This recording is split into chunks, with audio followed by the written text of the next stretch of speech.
Hi, today we've got the Metcal connection validation soldering station to take a look at, and specifically this is the CV5210, and this range of soldering stations is Metcal's latest addition to the 13.56 MHz range of soldering stations. Now this unit is based on the MX5200, the one that has been my daily driver for about 10 years now, but they've added some additional features to this soldering station. This is the datasheet for the CV5200 system, and as I said, it's based on the MX5200, so it still has that same power supply built in driving the tips. So it's an 80 watt soldering station, either into one soldering iron or shared between the two ports on the front, and you can use two soldering irons at the same time with this station, and it still uses the same fixed temperature 13.56 MHz induction heating. However, what they've added is this connection validation system, which adds several features more designed for production processors but also for training. And so what we've got is some new cartridges, which you can see here, and compared to the old one, which just has the coaxial input into it, you can see there's a couple of additional connections onto here, and that is for a little chip, memory chip, that is inside this cartridge, which basically tells the station the exact geometry of the cartridge that's being used, and also it obviously stores some of the data about the cartridge. And what that means is that it's able to try and work out whether or not a valid intermetallic compound formation has actually been made while you're soldering, to try and indicate to the user whether or not they've made a good or a bad solder joint. Also, with that cartridge having the little memory chip inside it, it adds traceability and allows the factory, for example, to log which cartridges were used for which processors, so that they can keep track of what's being used and that the right processors have actually been used. Now, a quick word on the cartridges. There is a much wider selection of cartridges available for the CV system, and as a result they come up with a new naming convention to try and simplify things a little bit. Where a original part number still exists, they've printed that here. So for example, we've got the SDG136P, and this is an original cartridge. You can see the same part number here. However, this one at the top, for example, is a new geometry, so there's no part number for that. However, these new tips are backwards compatible to the MX5200 system, so if you wanted to use one of those on your MX5200, you can just plug this in and it will work. However, this is where a problem for hobbyists, for example, if you were thinking about buying one of these systems, you can't use your original cartridges on this new CV system because it needs that chip in there to tell it which one is installed. In terms of pricing, you can buy it direct from Metcal for about $900.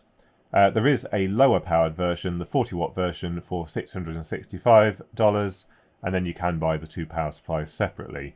And probably the prices at your distributor will be a little bit different to these, possibly slightly cheaper. In terms of soldering iron cartridges, Farnell seem to have them for quite a good price at the moment, so £20 excluding VAT per cartridge, which isn't ridiculous. It's about the same price as the MX5200 cartridges branded Metcal. However, this is still about double the price that you can buy some other branded cartridges for that would have worked with the MX5200, but certainly won't work with the CV system. So first of all, let's take a look at the handpiece, and it is a very nice handpiece. It's made from aluminium and it does feel very high quality.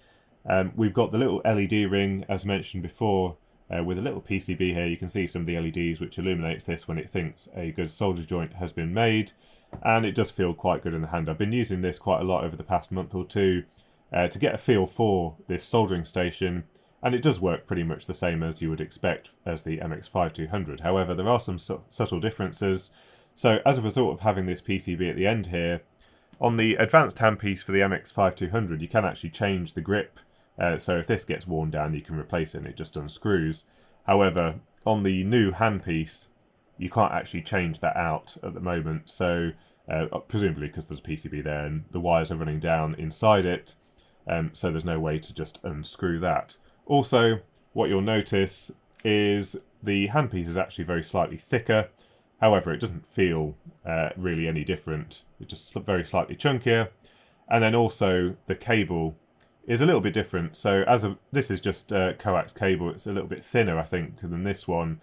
This one has the coax, but it also has some wires going to the LEDs and also to the chip. So there's a little bit of extra bulk there.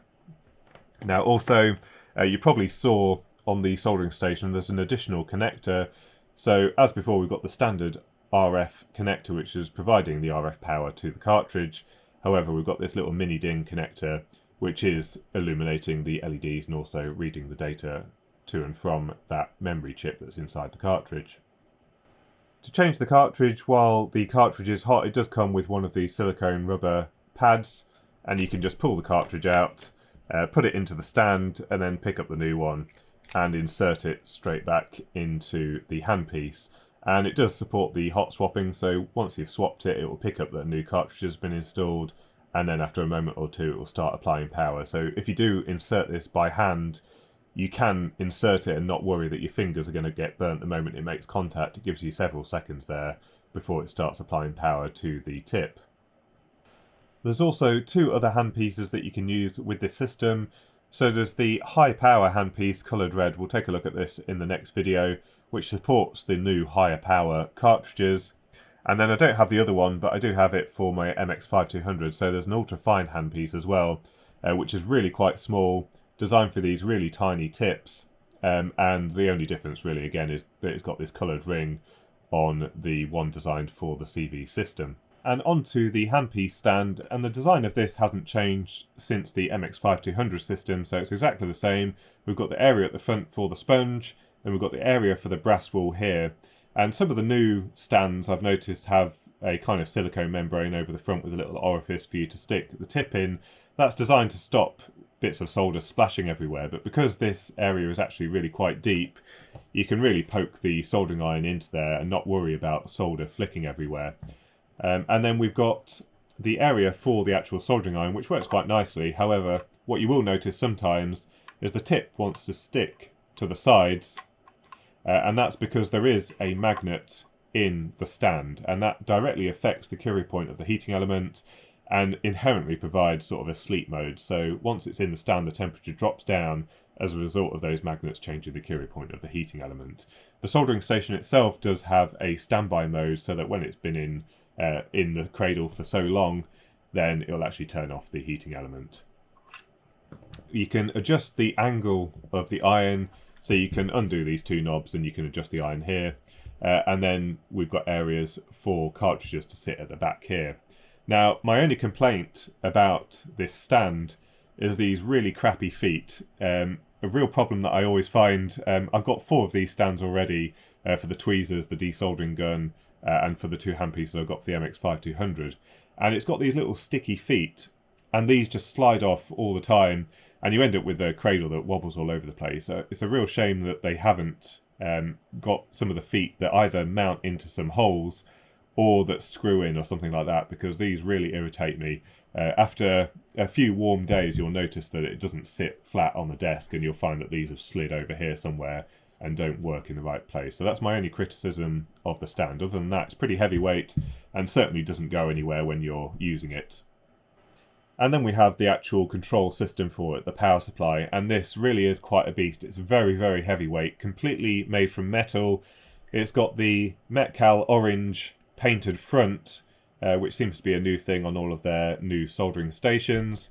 But yeah, really heavyweight. All of this is metal and provides heat sinking for the electronics inside. We've got our IEC connector on the back here, universal input, 100 to 240 volts input, 136 watts maximum input power, and then 80 watts RF out. So potentially this can dissipate quite a bit of power. There are some inefficiencies there. Then on the side here, you'll notice there is a USB port. That's actually to connect to a PC or something similar, so that you can view the data, you can do the firmware updates, that kind of thing. And then on the front, we have the colour touchscreen. We've got the 2 RF outputs, and then the associated DIN connectors for the cartridge memory chip and also for the LEDs. And then on the top, we have the illuminated on-off button. And that's about it, really. This one does also have the sticky feet on the bottom, but because it's so heavy, I've not really noticed that these go anywhere, and plus you don't tend to move this around very often. So I think next we're going to see what we can see if we start undoing some of these screws. So with the back cover off, you can see, as I mentioned, everything is made from metal, which provides some useful heat sinking for these diodes and SCR, and also for these switching elements up here. So first of all, we've got a massive inlet filter on the IEC input. That goes off to these insulated conductors off to the little power switch at the top. So that's an AC power switch, and that feeds back into the power supply at this end here. And I think it kind of goes in this configuration here. So we've got some more suppression, we've got some metal oxide varistors, we've got a pair of fusers on the line and neutral, and then we've got our bridge rectifier. Then we have a couple of more film capacitors, some switching elements, and I think this is possibly the active power factor correction. Just based on the position of the main bulk capacitor, it makes sense that this is charging up this capacitor. Then we've got some more switches here for driving the actual transformer here. We've got a big inductor on the output here, and then we've got the 48 volt output for the heating, and then also a 24 volt output on here as well. And we also have this other lead, which is very close to these capacitors on this side, which are bridging the isolation gap. And I think this is to do with the mains earth detection, because one of the things that this does is if it's not connected to a properly earthed power supply, mains connection, then it won't let you use it for safety reasons. So I think just based on the position here, I think this is detecting whether or not there is a valid earth connection at this point here.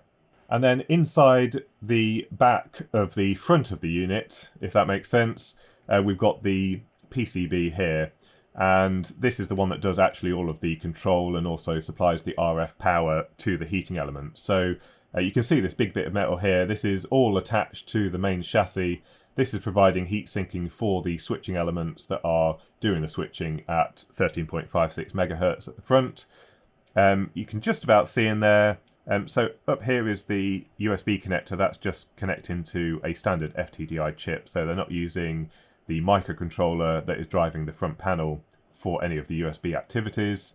But then you can see we've got our big inductors, all to do with the RF power supply. We've got a couple of smallish relays. This allows them to switch between the two RF outputs or have them both enabled at the same time. So just standard little RF relays to switch between those. And that's about all you can see from this side. Then we've got the other side of that PCB that we just saw. So the chassis is in three sections. You've got the back cover, the middle section, and then we've got the orange front cover, all of it made from metal. You can see we've got some EMC strip along here to really help the performance for EMC testing and making sure that we're not getting that 13.56 or any of its harmonics escaping. There is a separate earth wire here, but this isn't any good at RF. This is for mains protection purposes, making sure that it's all at the same potential. But at RF, 13.56 megahertz, if you just had this, it wouldn't help at all because there's so much inductance in here that it won't help at all. So you have to have this strip all the way along. Then we've got our tip screen at the front here, so a TFT with a resistive overlay. We've got some programming pins here, and underneath the display is a PIC32. However, I'm not going to remove it because it's kind of elasticed in place. We've got a lead going off onto the front PCB here, which just has those DIN connectors on it. We've got a Texas Instruments simple switcher, an LM2576 HVT. So presumably that's providing the lower voltages for the front PCB, because we saw there was only 24 volts and 48 volts coming off that main power supply. Then we've got a big MOSFET here. Interestingly, it's supplemented with quite a thick, looks like about 4mm cable here, wire, which is lugged onto the central terminal and then joining onto the leg that's also coming off it. So I'm not quite sure what that's all about. But as you can see, the construction of this thing is really excellent, really, really good throughout. Perfectly made crimps with, insulating things on. The screws have all got locking washers, real attention to detail all over the place. So really, really nice assembly on this unit. Right, so we've got the unit all assembled again, so we should be able to power it up and look at the user interface. Now, bear in mind, at the moment I do actually have a special version of firmware on here, so there's a few features that are different to the retail version. However, it's pretty much the same. So at the top here, we've got a power meter. I think this is actually telling you in watts how much power is being delivered to the cartridge at the moment. Then we've got the cartridge identification. So I've got a 6 series heater in this, which is 600 Fahrenheit, I think, and then a 1mm chisel. And then we've got the temperature readout. Now this is the inferred temperature, which does mean that it is sometimes inaccurate. There is no thermocouple in these cartridges, and I know for a fact at this moment in time this temperature is incorrect because it's sitting in the cradle and it will melt lead. It will melt lead solder, but it won't melt lead free. So it's certainly not anywhere up near 343 degrees C. However, in general use, I think this is about correct, but we'll look at that shortly. Then we've got the ability to switch between the outputs at the bottom of the unit. So at the moment it's on output A. If we switch to output B, which has nothing connected at the moment, then we just get an open error. And you can also output simultaneously to both outputs at the same time by pressing the plus button. And then we have, if we had another handpiece connected, it will tell you what the cartridge is and the temperature on that one as well. So we'll go back to output A.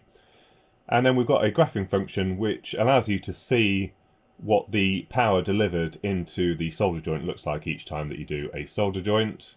And I think this is available on the PC software as well, which we'll have a look at shortly. I've not actually tried that piece of software yet.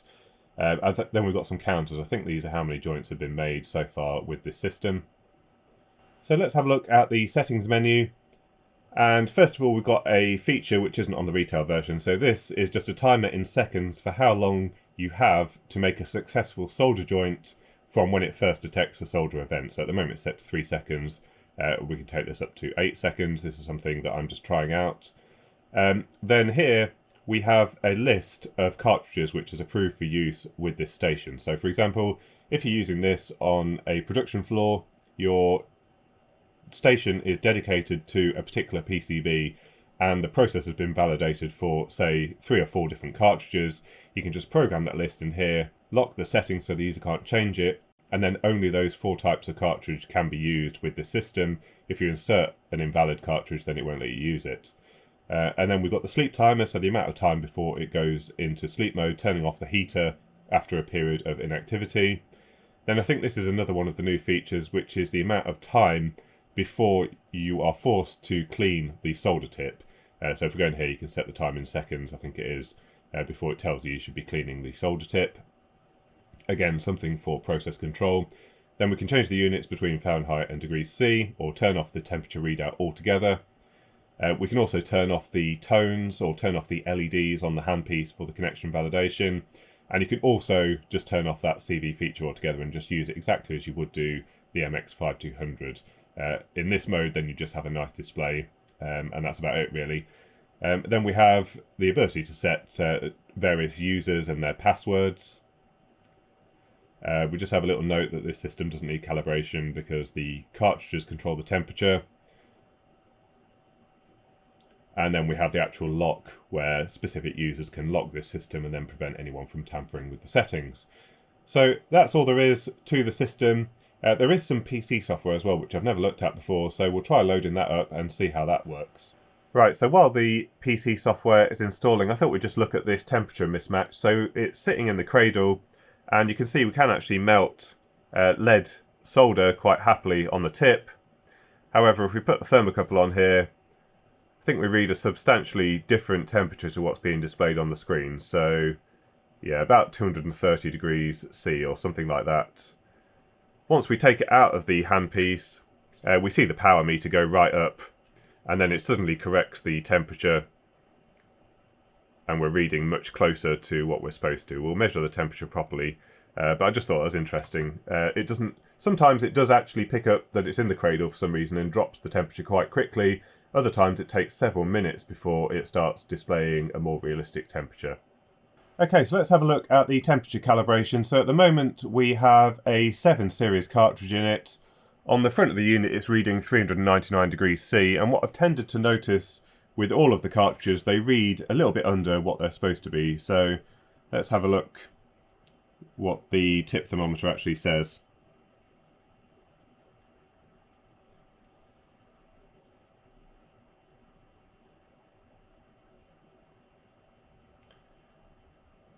So 385 degrees C, it says 399 on the front, so about 14 degrees out.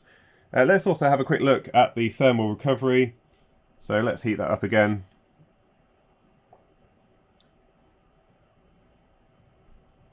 In fact, we're getting a little bit closer now because I think I've got slightly better contact. So let's put a damp sponge on here.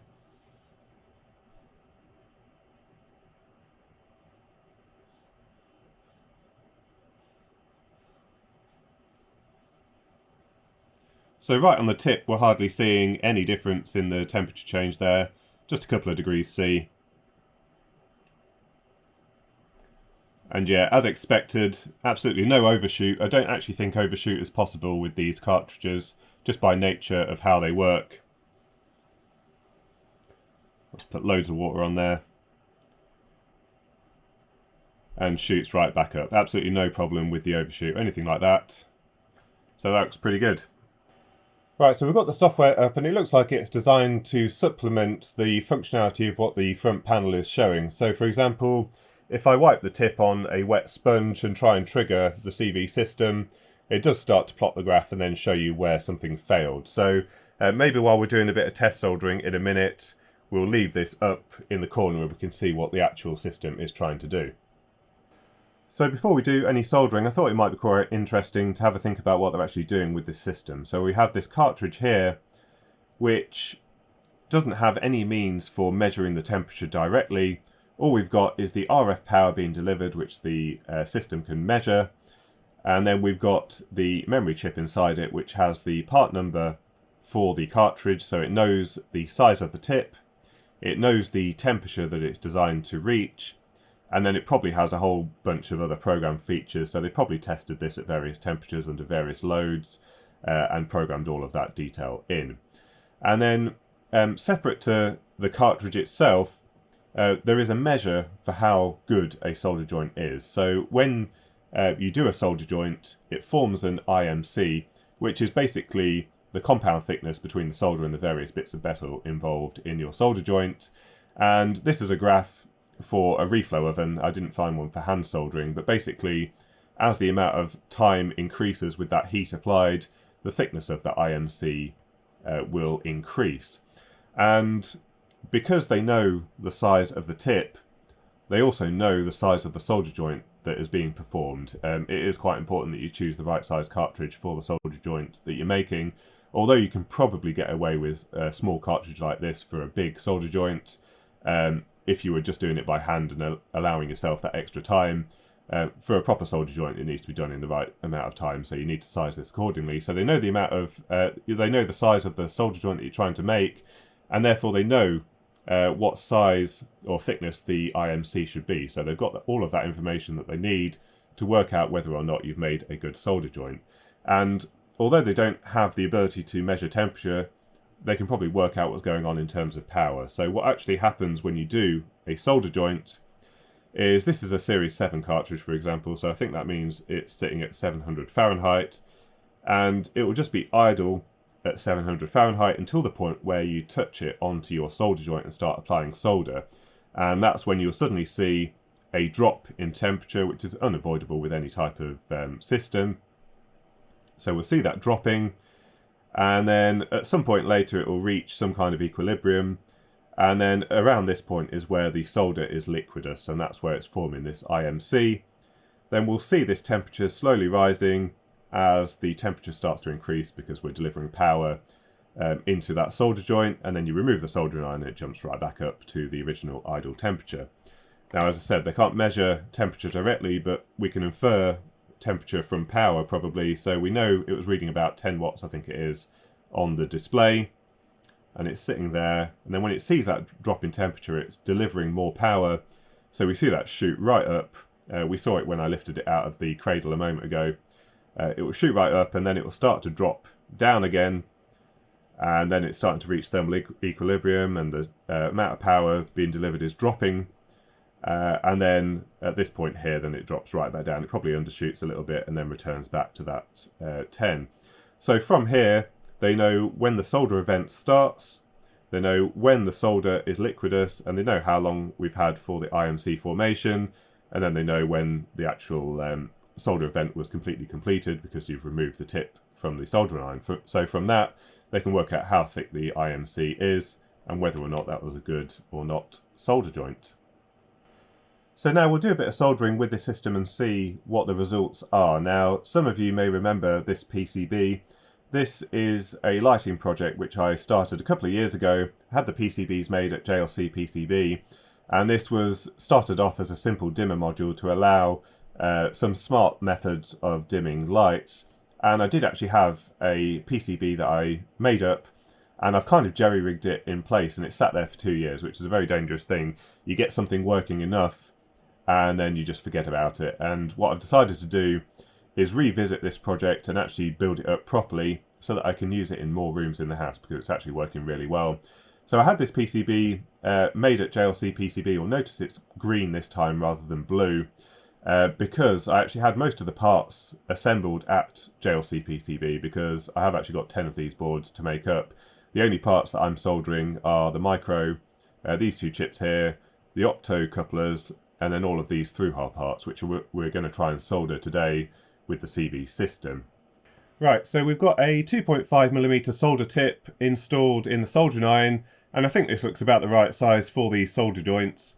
And what we've got on the user interface are 5 little areas here which indicate which stage it failed on. So first of all, this is sort of the event detection.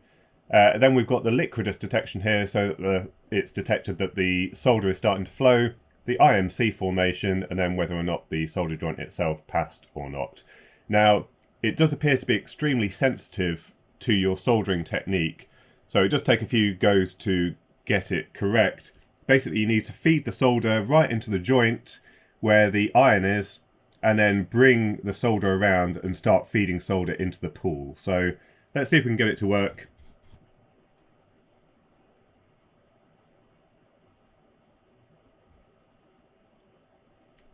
Here we go.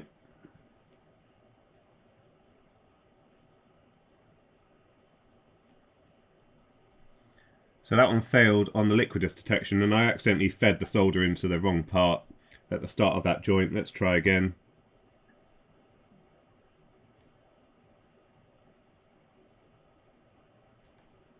No, it didn't like that one.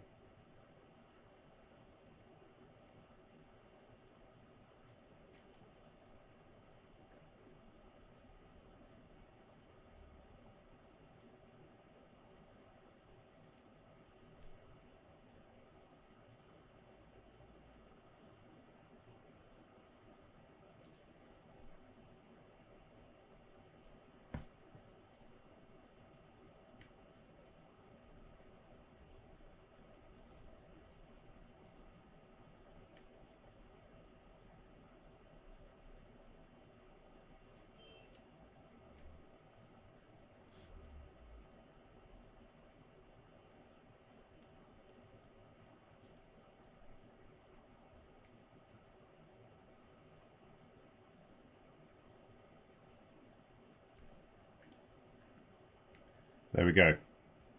Now, normally I'd probably just use a 1mm chisel just because it seems to work most of the time. So let's see if we can still make a good solder joint with one of those installed.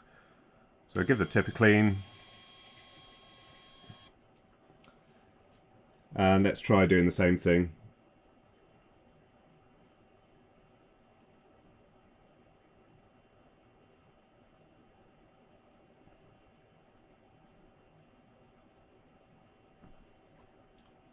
So it didn't pick that up, but I did feed the soldering quite badly there. Let's try again.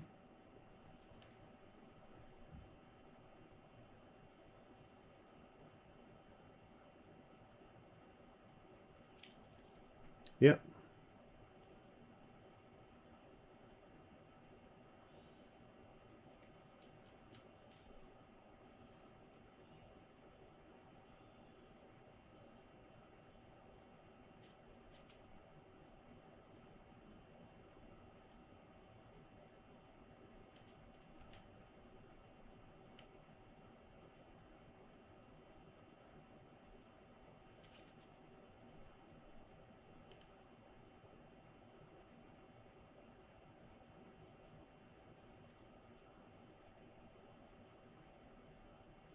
So it failed that one on the IMC.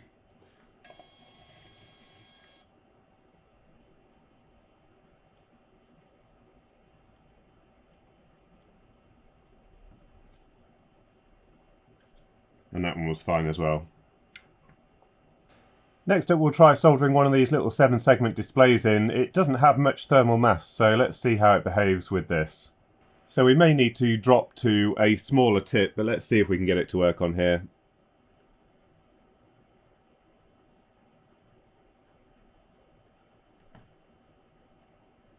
And it didn't even pick up the event. Let's try again.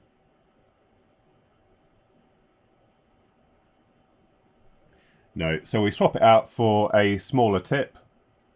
Right, so we've now got a slightly finer tip, and it's also a lower temperature tip. So let's see if it picks it up this time.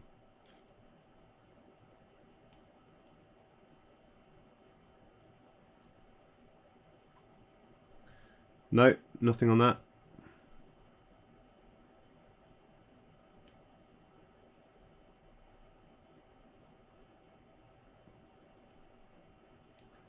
Again, not picking that up. So we've now got a 0.4mm conical tip. Let's try this one.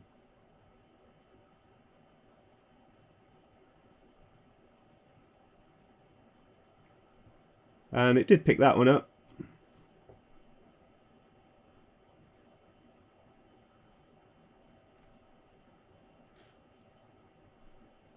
Nothing there.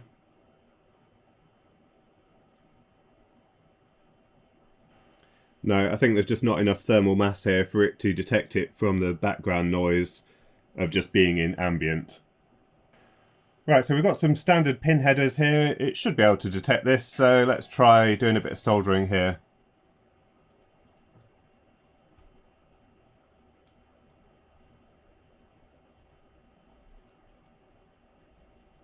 Yeah.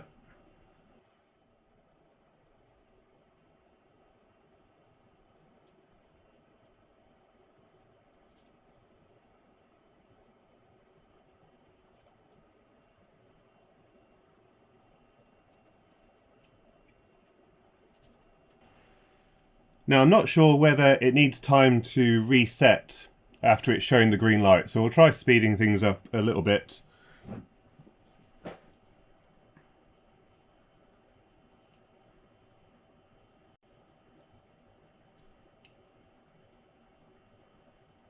So if we're too quick, it does miss the event.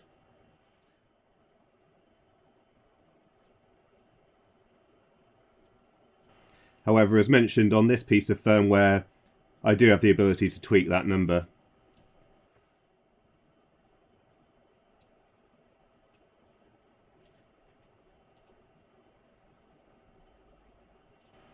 So it failed that one on the liquidus detection for some reason.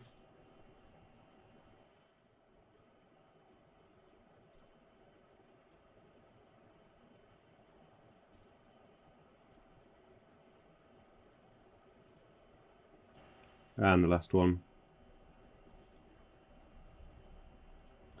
There we go. And if you look, all of those solder joints look pretty consistent as well.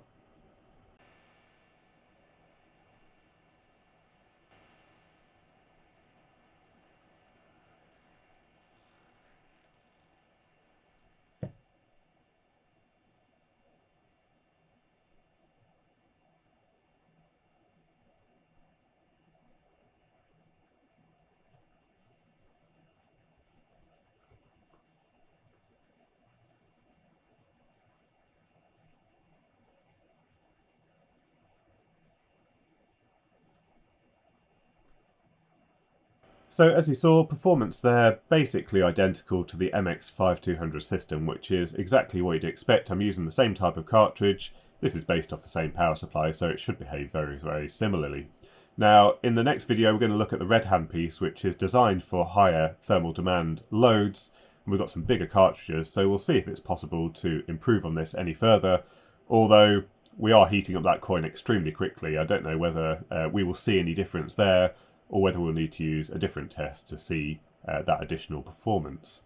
Now, in terms of the system as a whole, it is a nice upgrade over the MX5200, a slight cost increase, but for that you get a subjectively nicer looking device. We get the touch screen, and then we get that CV system, which generally speaking works quite well for training. I'm not sure you'd want to use that daily for every solder joint that you're going to make. And also, as you saw, it doesn't work for every solder joint, at least with this particular setup. I don't know whether it would work better on that 7-segment display or for small components with the ultra-fine handpiece, for example. I did play around with various different tips.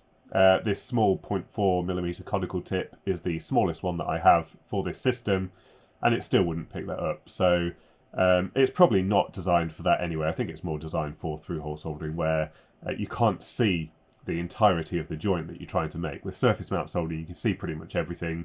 You can tell from the solder fillet whether you've made a good solder joint. With through-hole, you can't see the entire cavity through the PCB whether you've made a good solder joint or not, which I think is where this is primarily directed, and certainly for training I think it's a kind of a useful tool.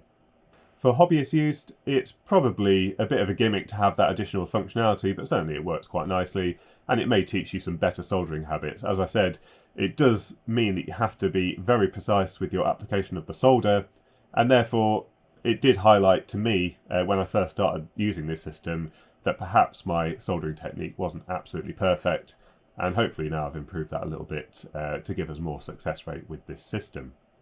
Now, while we're talking about Metcal systems, you may have heard I was using that tip cleaner while doing the video.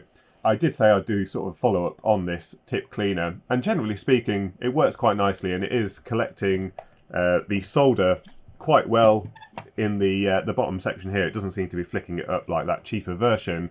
I think my only complaint with this one is it would be nice if those brushes span a little bit faster.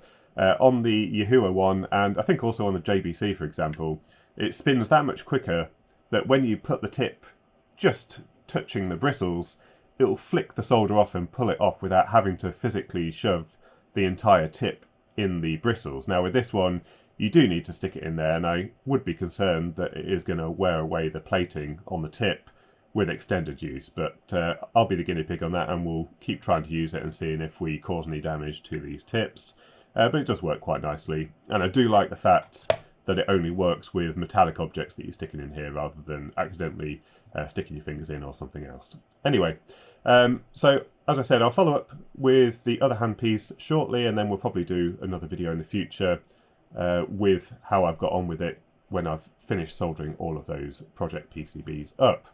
So hopefully you found this video useful. Sorry it's a very long video, but there's a lot to cover. So hopefully you found it useful. Thoughts and comments in the comments section down below. Also, any thoughts about improvements or that kind of thing to the user interface I think will probably be quite useful as well. So thank you to JLCPCB for sponsoring this video, and also to all my Patreon supporters who are really helping keeping this channel going. And until next time, thanks for watching.